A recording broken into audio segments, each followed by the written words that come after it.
Sveiki, gerbėmieji. Čia Puškinas. Aleksandras Sergevičius Puškinas. Mes Vilniuje, nepatikėsit. Ir tai ne pirmas paminklas Puškinui Vilniuje. Pirmąjį paminklą Puškinui rusai nuėmė ir išsivežė į Rusiją ir jisai dingo. Tikriausiai yra pas kokį nors vaikiną asmeniniai kolekcijai.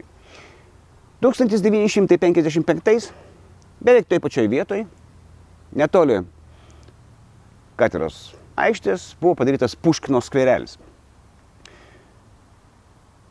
1992 metais Puškinas buvo iš miesto širdies išimtas ir pastatytas čia, Markučiuose. Nes tokiais paminklais imperijos žymi savo teritorijas. Taigi ne visai sunaikino, nei Grūto parką išvežė, bet čia. Dėl to, kad jo sūnus gyveno čia, o štai šitam name. Gali parodyti? Pats Aleksandras Sergevičius Vilniui buvo niekada.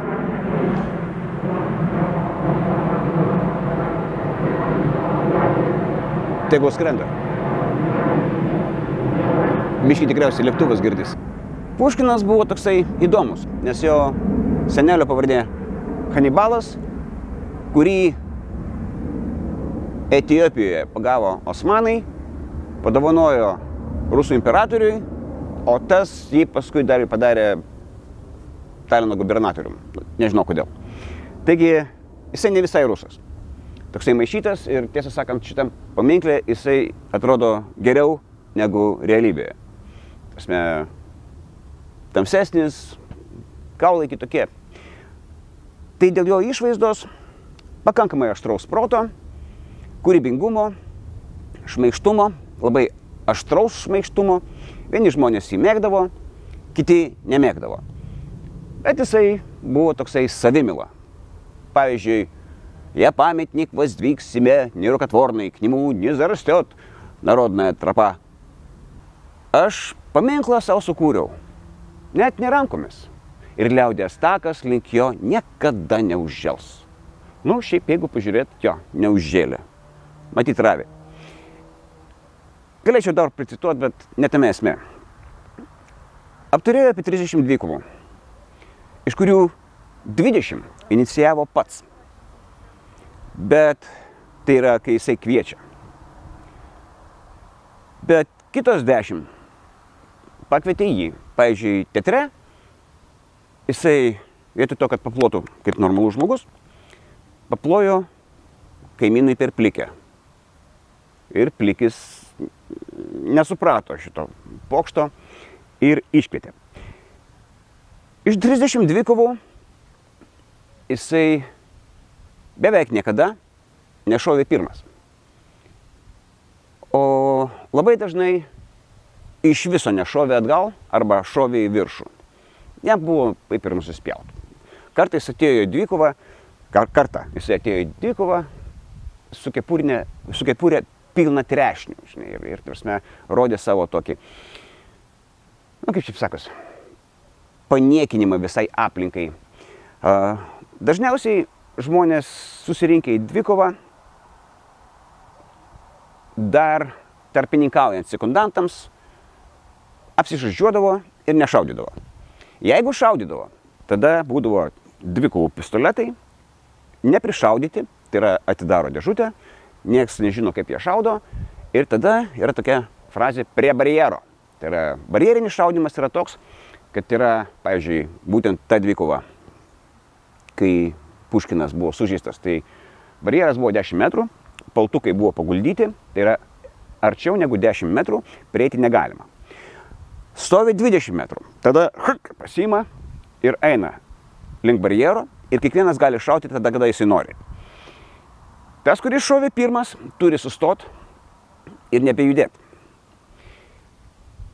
Tada kitas gali šauti. Taigi sakau, Puškinas niekada nešaudavo pirmas, tiesą sakant, ne visai aišku, ar Dantesas, kuris nušovė Puškiną, nebuvo būtent tas, į kurį buvo iššauta vienintelį kartą Puškino gyvenime, kai Puškinas šovė pirmas. Ir Dantisas prisidengė krūtinę ranką, kulka išėjo kiaurai žemiau biškį alkūnės ir kliuvo į mundiro sagą. Ir tada Dantisas šovė atgal, pataikė Puškinui į pilvą, kulka įstrigo nugarkaulyje, tai yra stuburė, po 2 dienų Puškinas mirė. Taigi, tokia trumpa istorija. Kaip minėjau, Vilniuje Puškinas nebuvo niekada ir šitas paminklas Puškinui yra antras. Bet pirmojo paminklo postamentas Vilniuje yra ir mes tuoj jums tai viską parodysim. Taigi, kaip ir tęsinys. Esame priešais mokytojų namus Moniuškos skveras. Tęsinys pokalbio apie Puškiną, nes šitas postamentas, būtent šitas postamentas, buvo Puškino nuo 1900 iki 1915 ir stovėjo netoli katedros aikštės. 1922 buvo perkeltas čia ir čia dabar yra Maniuška. Šiaip tai Vilniuje yra dar vienas paminklas Puškinui, Cerkvės kiemelėje, Didžioji 2, ten tokie yra 2 delnai, vienam delne Avramas Hanibalas, turėčiau sakyti Ibrahimas Hanibalas, kitam Puškinas, prosenelis ir Aleksandras Sergejevičius. Tam paminklui Cerkvės kiemelėje yra bent kažkoks loginis pagrindimas. Nes, pasak legendos, Petras I Ibrahimą Hanibalą pakrikštijo būtent šitoj cerkvei. O šiaip pasaulyje yra virš 700 paminklų. Vašingtone, Paryžius. Čia yra netgi tokia konspiracinė teorija. Kai kurie rusai sako, kad ekshumavus Puškino kapą rado tenai 2 žmonių palaikus ir abudu buvo ne jo. Tai yra, nei vienas nebuvo jo. Ir dėl to atsirado konspiracinė idėja, teorija, kad Aleksandras Diuma yra tas pats Puškinas, kurio nenušovė. Nu, čia norit tikėkit, norit ne.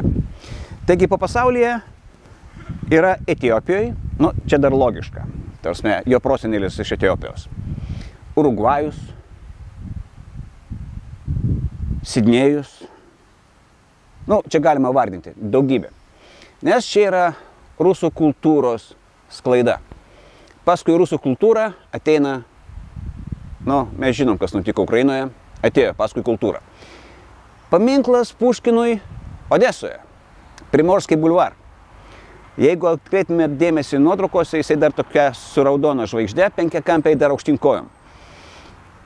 Ir jisai nenuverstas, bent jau balandžio mėnesį 2025 metų nebuvo nuverstas, bet buvo užmesta kilpa ant kaklo ir užrašytas užrašas "Ieškau buldozerio". Bet kai kurie paminklai yra UNESCO paveldas ir be UNESCO negalėtų būti taip oficialiai nuversti arba perkelti. O kai kurie tiesiog krenta ir Ukrainoje nuo 22 metų prasidėjo periodas pavadinimu Puškinopad. Puškinkritys. Nepasakysiu skaičiaus, bet labai nemažai paminklų Puškinui buvo perkelta, nukelta, bet ne visi. Odesoje yra, netgi Kyjive, man atrodo, yra kažkur metro. Taigi, skaitykit poeziją, rinkitės kurią. O Krylovas, kuris norėjo padėti Puškinui, tai tas buvo visiškas imperialistas, mes turim jį išsivertę į lietuvių kalbą.